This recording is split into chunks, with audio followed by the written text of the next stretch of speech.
தாம்பரம் ரயில் நிலையம் வெள்ளச்சேரி சாலைக்கு மேஜர் முகுந்த் வரதராஜன் சாலை என பெயர் சூட்டி முதலமைச்சர் விஜய் உத்தரவிட்டுள்ளார். இந்திய ராணுவத்தில் திறம்பட பணியாற்றி வீர மரணமடைந்தவர் மேஜர் முகுந்த் வரதராஜன். இவரது பெயரை தாம்பரம் ரயில் நிலையத்தில் இருந்து வேளச்சேரி செல்லும் சாலைக்கு சூட்ட வேண்டுமென இந்திய ராணுவத்தின் தென்னிந்திய பகுதிகளுக்கான தளபதி லெப்டினன்ட் ஜெனரல் வி ஸ்ரீஹரி முதல்வர் விஜயை நேரில் சந்தித்து கோரிக்கை வைத்தார். இந்த கோரிக்கையை பரிசீலித்த முதல்வர் உடனடியாக நடவடிக்கை மேற்கொள்ள உத்தரவிட்டார். இதன் அடிப்படையில் தாம்பரம் ரயில் நிலையம் வேளச்சேரி சாலைக்கு மேஜர் முகுந்த் வரதராஜன் சாலை என பெயர் சூட்டுவதற்கான அரசாணை வெளியிடப்பட்டுள்ளது. தாம்பரம் பகுதியைச் சேர்ந்த மேஜர் முகுந்த் வரதராஜன் பயங்கரவாதிகளுக்கு எதிரான நடவடிக்கைகளின் போது வீர மரணமடைந்தவர்.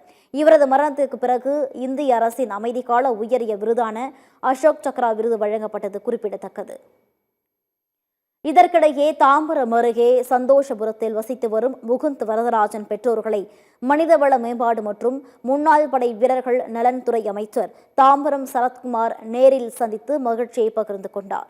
பின்னர் செய்தியாளர்களிடம் பேசிய அமைச்சர் சரத்குமார், இந்திய ராணுவத்தின் தென்னிந்திய பகுதிகளுக்கான தளபதி லெப்டினன்ட் ஜெனரல் ஸ்ரீஹரி தாம்பரம் ரயில் நிலையத்திலிருந்து வேளச்சேரி வரையிலான சாலைக்கு அசோக சக்ரா விருது பெற்று நாட்டிற்காக உயிர் தியாகம் செய்த மேஜர் முகுந்த் வரதராஜனின் பெயரை சூட்ட வேண்டும் என கோரிக்கை மனு அளித்திருந்ததாகவும் அந்த மனுவின் அடிப்படையில் முதலமைச்சர் விஜய் அதற்கான உத்தரவை பிறப்பித்ததாகவும் தெரிவித்துள்ளார்.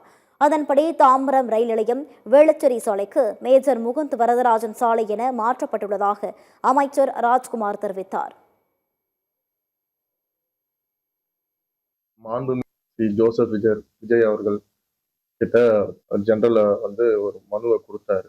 அந்த மனுவின் அடிப்படையில உடனடியாக தலைவர் அவர்கள் அதற்கான ஜிஓவை பாஸ் பண்ணி இனி அந்த சாலையின் பேர் மேஜர் முகுந்த் வரதராஜ சாலை என்று அழைக்கப்படும் என்பதற்கான அந்த ஜிஓவை பாஸ் பண்ணியிருக்காரு.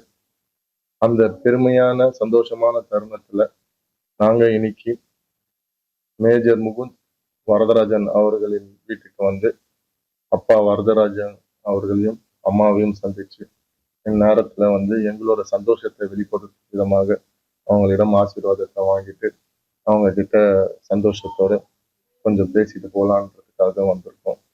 இது நம்ம நாட்டுக்கும் பெருமை, நம்ம தாம்பரம் தொகுதிக்கும் பெருமை.